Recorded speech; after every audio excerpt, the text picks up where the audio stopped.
শ্রদ্ধেয় শিক্ষক মণ্ডলী, সম্মানিত অনলাইন ইউজার্স এবং ভালোবাসার শিক্ষার্থী বন্ধুরা, আপনারা সবাই অবগত আছেন যে 2021 সালের শুরুর দিকে বাংলাদেশ সরকার সিদ্ধান্ত নিয়েছিলেন যে সকল মাদ্রাসা এবং স্কুলের সকল ছাত্রছাত্রীদেরকে ইউনিক আইডি প্রদান করবেন। সেই ধারাবাহিকতা অধিকাংশ স্কুলে ইউনিক আইডি আবেদনের যে ফর্মটি, অধিকাংশ স্কুল সেই কাজটি কমপ্লিট করেছে। বাংলাদেশ মাদ্রাসা শিক্ষা বোর্ডের অধীনে যে সকল ছাত্রছাত্রী তাদের আবেদন ফর্ম ইউনিক আইডির জন্য অনলাইনে এন্ট্রি করতে হবে, সেই অনলাইন ফর্ম কোথায় পাবেন, কিভাবে ডাউনলোড করতে হবে এবং সেই তথ্য কিভাবে অনলাইনে এন্ট্রি করতে হবে, সেই লক্ষ্যে আজকের এই ভিডিওটি শুরু থেকে শেষ পর্যন্ত যদি আপনারা দেখেন তাহলে কিভাবে আপনি অনলাইন আবেদন ফর্ম ডাউনলোড করতে পারবেন এবং কিভাবে সেই তথ্য অনলাইনে এন্ট্রি করতে হয় সেই সম্পর্কে বিস্তারিত জানতে পারবেন। চলুন কথা না বাড়িয়ে আমরা শুরু করি। তার আগে আবেদন একটাই, সেটা হচ্ছে যদি চ্যানেলটি সাবস্ক্রাইব না করে থাকেন তাহলে অনুগ্রহ করে চ্যানেলটি সাবস্ক্রাইব করুন, আর যদি সাবস্ক্রাইব করে থাকেন থ্যাংক ইউ সো মাচ। আপনারা কাজটি করার জন্য প্রথমে আমি বলে রাখছি যে এই আবেদন ফর্ম ডাউনলোডের জন্য ডিসক্রিপশন বক্সে এর লিঙ্ক দেওয়া থাকবে। আপনারা সরাসরি ডিসক্রিপশন বক্স থেকে লিঙ্কে ক্লিক করে আপনার আবেদন ফর্মটি ডাউনলোড করতে পারবেন এবং আবেদন ফর্মের সকল তথ্য যথাযথভাবে পূরণ করে সেই তথ্য ফর্ম অনুযায়ী অনলাইনে আপনারা আবেদন ফর্মের সেই তথ্যগুলো এন্ট্রি করবেন। কিভাবে এন্ট্রি করতে হয় চলুন দেখে নিই। সেই জন্য যে কোনো একটি ব্রাউজার ওপেন করতে হবে। ব্রাউজারের মধ্যে সার্চ বারে কি লিখতে হবে www.banbase.gov.bd। আমরা লিখে ইন্টারনেট চাপ দিয়ে এটি সার্চ করব। সার্চ করার পরে আমাদের সামনে যেই উইন্ডো ওপেন হবে, অর্থাৎ যে ওয়েবসাইটটি ওপেন হবে, সেই ওয়েবসাইটের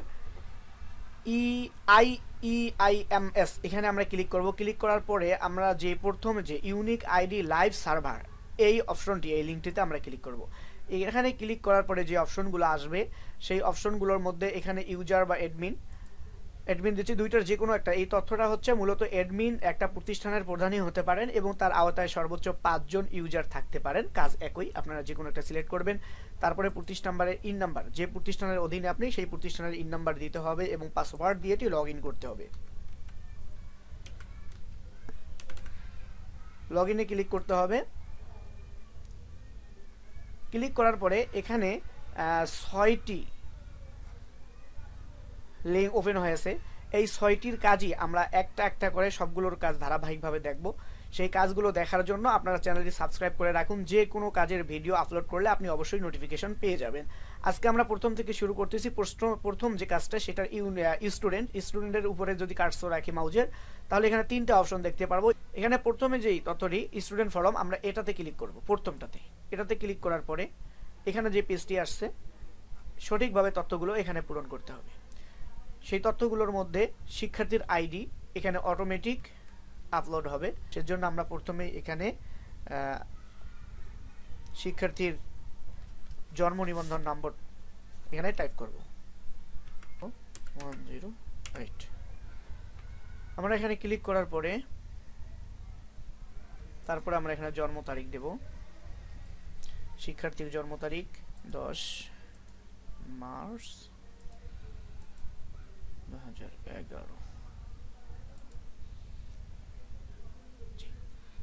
যখন দিয়ে দিবেন অটোমেটিক আপনার উপরে এই নামগুলো চলে আসছে। শিক্ষার্থীর জন্ম নিবন্ধন নাম্বার এবং জন্ম তারিখ আপনারা সঠিকভাবে দেওয়ার সাথে সাথে উপরে শিক্ষার্থীর নাম অটোমেটিক চলে আসবে। তাই উপরের ফর্মটা শিক্ষার্থীর নাম অপশনগুলো আপনি লিখতে পারবেন না সরাসরি।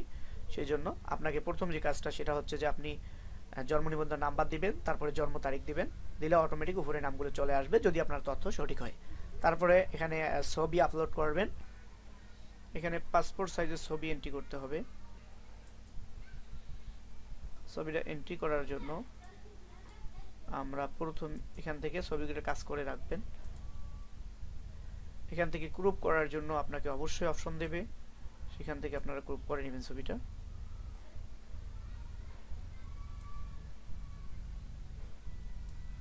মাউস দিয়ে তারপরে যখন সিলেক্ট কমপ্লিট হয়ে যাবে গ্রুপ এন্ড আপলোডে ক্লিক করব। অটোমেটিক ছবিটা আপলোড হয়ে যাবে। তারপরে জন্মস্থান নিজ জেলা, শিক্ষার্থীর জন্মস্থান নিজ জেলা যেটা সেটা দিবেন, এই ঢাকা জেলা। তারপরে তথ্যগুলো অটোমেটিক চলে আসবে ঢাকা। তারপরে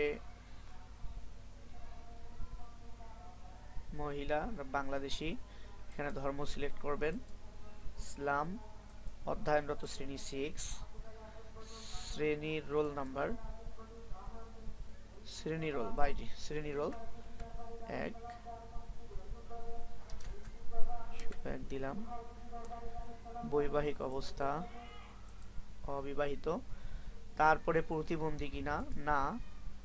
তারপরে রক্তের গ্রুপ বাধ্যতামূলক নয়, যদি থাকে দিয়ে দিবেন। ক্ষুদ্র নির্দিষ্ট কিনা না। তারপরে মাতা পিতার এনআইডি আছে কি না, আছে। মাতার এনআইডি নাম্বারটা আমরা এখানে বসায় দেব। আগে দেখতে হবে মাতার এনআইডি নাম্বার কত ডিজিটের, 10 ডিজিট নাকি 17 ডিজিট। যদি 10 ডিজিটের হয় তাহলে 10-এর মধ্যে আমরা ক্লিক করব, আর যদি 17 ডিজিট হয় তাহলে 17 ডিজিটে ক্লিক করব।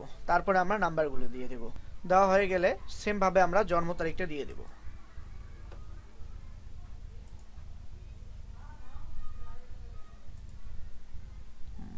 জানুয়ারি 1990। এই জন্ম তারিখ দিলা হয়ে গেলে অটোমেটিক ভেরিফাইড হবে। ভেরিফাইড হইলে নামগুলো চলে আসবে, যে মাতার নাম চলে আসছে বাংলা এবং ইংরেজিতে। তারপরে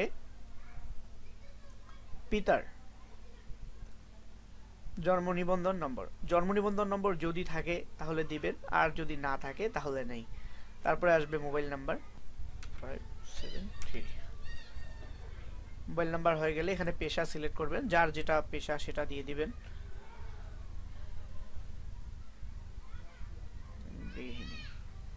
হাউসওয়াইফ দিলাম। তারপরে মাতা যদি মৃত হয় তাহলে তার শালিয়ার দিতে হবে, আর যদি না হয় তাহলে তো কথাই নেই। তারপরে পুরো পেজটা দেখবেন যে ঠিক আছে কি না। যদি পেজটা ঠিক থাকে তাহলে আমরা সেভ এন্ড নেক্সটে ক্লিক করব।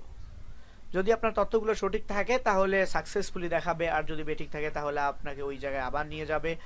আর যদি সাকসেসফুলি দেখায় তাহলে অবশ্যই পরের পেজে চলে আসবে। পরের পেজে আসলে প্রথমেই দেখতে পাচ্ছেন পিতার তথ্য অনুযায়ী এনআইডি দিতে হবে। পিতার তথ্য সেম নাম আমরা টাইপ করব না, পিতার এনআইডি নাম্বার দিয়ে দিলে অটোমেটিক ভাবে আবার নামগুলো চলে আসবে। দেওয়া হয়ে গেলে ডেট সিলেক্ট করুন।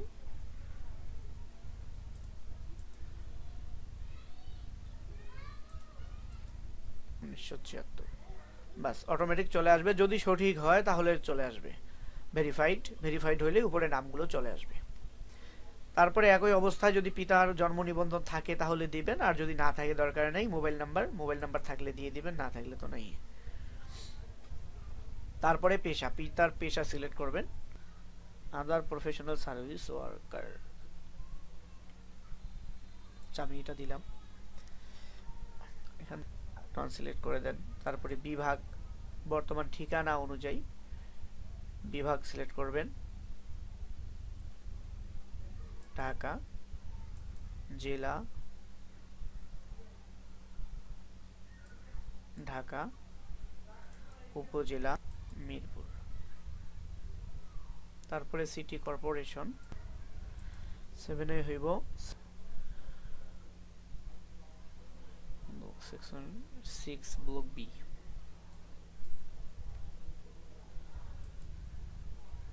গ্রাম মহল্লা বা রাস্তার নাম দিতে হবে।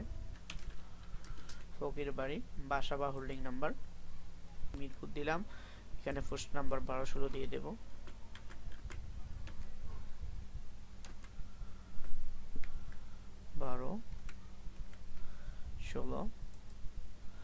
তারপর এখানে আসতে হবে স্থায়ী ঠিকানা, পিতা মাতার স্থায়ী ঠিকানা এনআইডি অনুযায়ী পূরণ করতে হবে। বিভাগ ঢাকা অটোমেটিক চলে আসছে। জেলা ঢাকা, উপজেলা মিরপুর। শিক্ষার্থীর আইডি অফিস কর্তৃক পূরণী, এটা অফিস পূরণ করবে। তারপরে শিক্ষার্থীর ইউআইডি অফিস কর্তৃক পূরণী, এটা অফিস পূরণ করবে। যেগুলো এখনো পূরণ করা হয়নি তাই এটা এখন দিচ্ছি না। তারপরে আমরা নেক্সট এন্ড সেভ এন্ড নেক্সটে ক্লিক করব, অর্থাৎ তৃতীয় পেজে চলে যাব। এখানে দেখেন student information has been saved successfully. তারপরে অটোমেটিক তৃতীয় পেজের মধ্যে চলে আসবে। তৃতীয় পেজে কি আসছে আমরা দেখি। তৃতীয় পেজে আসছে দেখেন পুরাটা দেখছে উম্মে হামিদা। শিক্ষার্থীর ইউআইডি অটোমেটিক চলে আসবে, ইউআইএন নাম্বার, প্রতিষ্ঠানের, তারপরে শিক্ষা প্রতিষ্ঠানের নাম, তারপরে শিক্ষা প্রতিষ্ঠানের ঠিকানা অটোমেটিক চলে আসবে। প্রতিষ্ঠান তথ্য ঠিক আছে, কোথাও কোনো সমস্যা আছে কিনা সেগুলো দেখবেন। শ্রেণী 6, সেকশন প্রযোজ্য ক্ষেত্রে নাই। রোল নাম্বার 1, শিফট দিবারাত্রি, আমাদের শিফট হলো দিবা, প্রভাতী সন্ধ্যা একক দিবা, শিফট দিনের বেলা। পুরুষ নবম থেকে 12দশ শ্রেণীর জন্য, গ্রুপ, গ্রুপ এখানে নাই, গ্রুপের সমস্যা নাই। বর্তমান প্রতিষ্ঠানে প্রথম ভর্তির শ্রেণী, বর্তমান সে কোন শ্রেণীতে ফার্স্ট ভর্তি হয়েছে সেটা। ওল্ড 8-9, সে 5-এই ধরেন, 5-এ সর্বনিম্ন 5। তারপরে ভর্তির তারিখ 12, তারপরে মাস হইল জানুয়ারি 2021, সে 2021 সালে জানুয়ারিতে ভর্তি হয়েছে। রেজিস্ট্রেশন নাম্বার 8ম থেকে 9ম শ্রেণীর জন্য ভর্তি ভার্সন সিলেক্ট করতে হবে, বাংলা, ইংরেজি, অন্যান্য। বাংলা। উপবৃত্তি প্রাপ্ত কি না, না সে এখনো উপবৃত্তি পায় না। মেধাবৃত্তি পায় কি না, সে এখনো মেধাবৃত্তি পাচ্ছে না। অন্যান্য বৃত্তি প্রাপ্ত কি না, না এখনো সে কোনো বৃত্তি পাচ্ছে না। ট্রান্সফার ইন না, ট্রান্সফার ইন না, রিপিটার না।